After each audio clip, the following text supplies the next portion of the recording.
Pour répondre à cette question, je vous propose de transposer ce numéro d'artiste en imaginant qu'il s'agit désormais d'une situation d'apprentissage.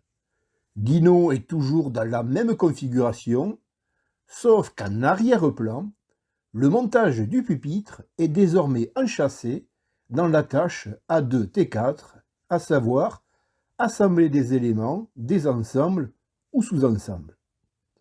On notera que le résultat attendu espère que ces ensembles vont répondre aux exigences d'un cahier des charges.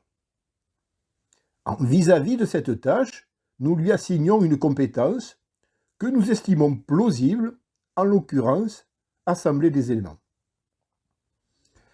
Le contexte, volontairement, nous le considérons comme neutre, de telle sorte à mieux faire ressortir la question de la performance.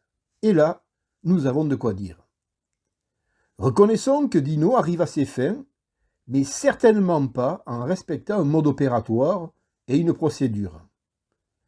La compétence n'est pas au rendez-vous, car il traite la tâche en dehors des attendus de la compétence assembler des éléments.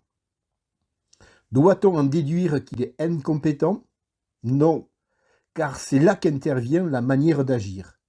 Cette troisième dimension, vous vous en doutez, porte beaucoup de choses. Ce sont des choses intrinsèques et singulières à la personne qui lui permettent d'agir à sa manière. Voilà pourquoi on parle d'une manière d'agir, c'est le capital de la personne.